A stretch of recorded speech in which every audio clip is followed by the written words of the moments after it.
When you are learning English, it can be really difficult to know what to say when someone is talking to you and you don't understand everything because you're still learning. Today, we're going to talk about how to keep the conversation going in English. This is Afghan Advantage Learn English. When you're first learning English, you learn these very simple conversations, how to introduce yourself, like, hi, I'm Pam. Hi, I'm Mike. You learn how to greet someone and say goodbye. How are you?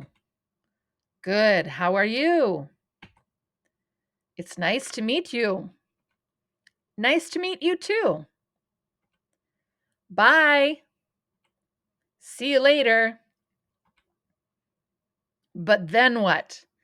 That's a very short conversation, and you need to be able to make it a longer conversation. This can be really intimidating because you have no idea what the other person might say to you. So, we're going to learn about that today. There are two very important responses that you should learn. One is, I don't know. The other is, I don't understand. There's a difference. I don't know means I understand the words that you're saying. I know what the question you are asking me, but I don't know the answer. I don't have the information you're asking me about. I don't understand means I don't know all of the words that you're using. I don't understand the question you are asking me. I don't know what you are talking about. So it's important to know the difference. Let's look at some examples. If someone were to say to you, what time is it? If you have a watch, you can look at your watch and answer. It is 3:00. But maybe you don't have a watch. So you don't know what time it is. You understand the question that they're asking, but you don't have the time because you're not wearing a watch. So you would say, I don't know. But maybe you don't understand the question at all and you are confused. You don't know all of the words or you didn't hear it correctly. Then you would say, I don't understand. How much do you weigh? Well, if you have a scale and you know your weight, you can say, I weigh 52 kilograms. But maybe you haven't seen a scale for a long time and you don't know how much you weigh because you haven't weighed for a long time. So you would say, I don't know. But maybe you don't know what the word weigh is and you're confused about the question. Then you would say, I don't understand. When does the store close? Maybe you know the answer, you have the information, and you can say, it closes at 10 p.m. Maybe you understand the question, but you don't have the answer. You don't know what time the store closes because the sign doesn't say. So you could reply, I don't know. But maybe you didn't understand the question at all. You don't know what they are saying. Then you can say, I don't understand.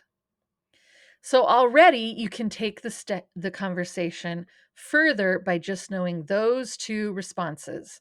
I don't know. I don't understand. And you can answer that to almost anything someone asks you. And if you learn those, it won't be so intimidating to have someone come up and talk to you because you'll be prepared with your response. But I think you can keep going. You can do better and get one more step in the conversation. So you might say, can you please say it again?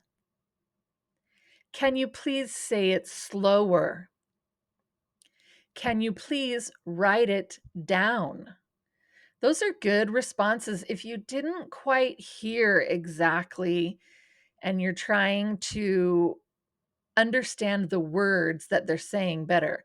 But maybe you can hear what they're saying, but you have no idea what that word means. So you can say, what does that word mean? Or what is that word?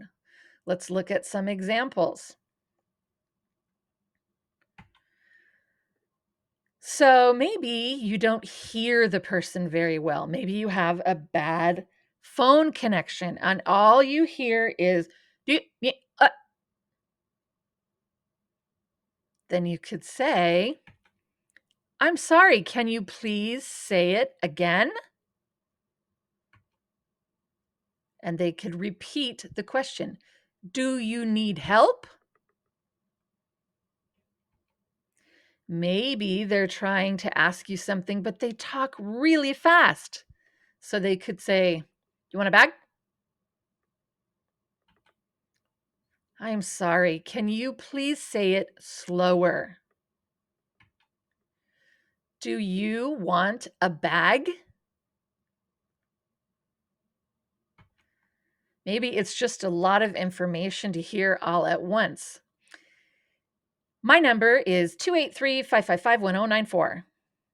That can be a lot of information when you are learning English. So you could say, I'm sorry, can you please write it down? That might be easier for you, and that's a really good way to just make sure you get the information correctly. So you can have the person write it down. Do you have transportation? What if you have never heard that word transportation before? You don't know that word. I'm sorry, what is transportation? Transportation is how you get from one place to another, like a car or a bike or a bus. If a person says, you are so courageous, but you don't understand the word courageous, I'm sorry, what does courageous mean? It means you aren't afraid, that you're very strong and can do amazing things. Email addresses can be really difficult. Please email me at michelle.johnson729@control_physics.org. That can be a lot when you're learning English, but maybe you could just ask the person, I'm sorry, can you please write it down?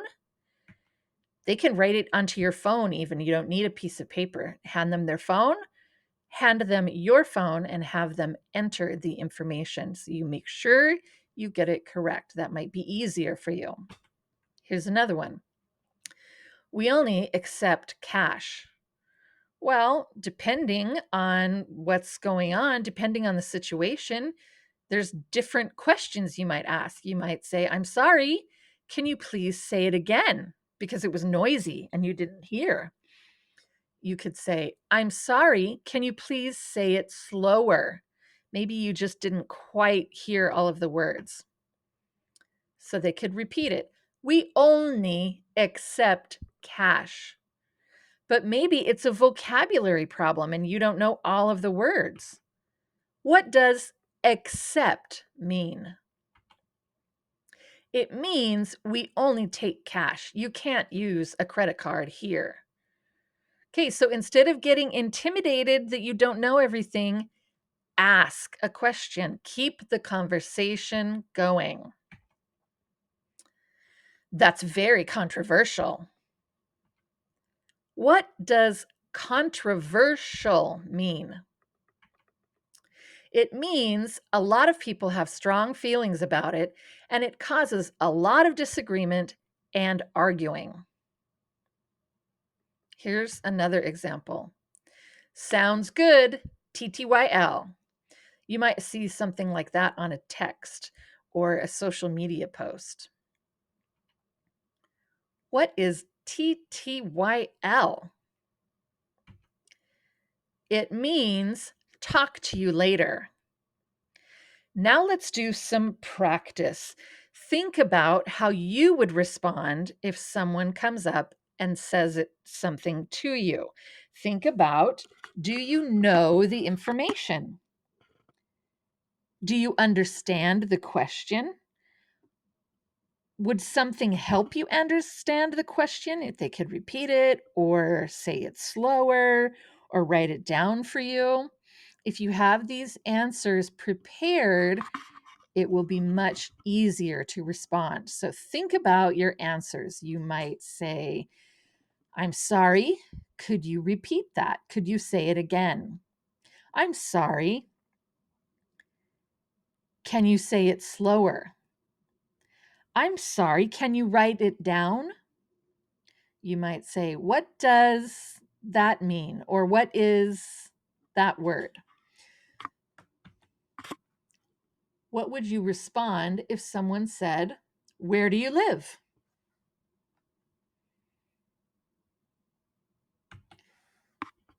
What would your response be to the question, do you live in the valley?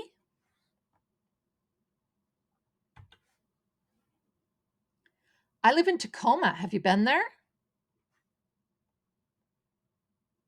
How would you respond? Is that nearby?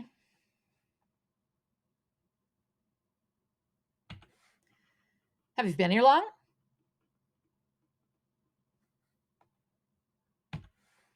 Is that an apartment or a condo? You can respond to every single one of these questions and learn how to make the conversation longer by keep going one more step. You can do it. Here is some vocabulary words from this lesson that you might not know. You can look up the word in a dictionary or put it in a translator if that helps you and you want to learn the word.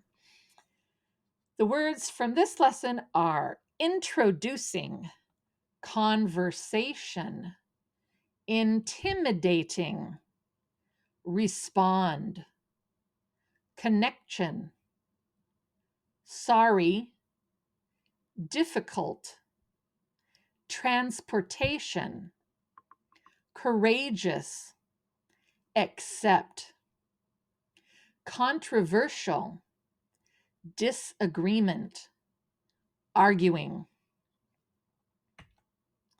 If you have any questions for me about the lesson or other information you'd like to see on our channel, leave me a comment.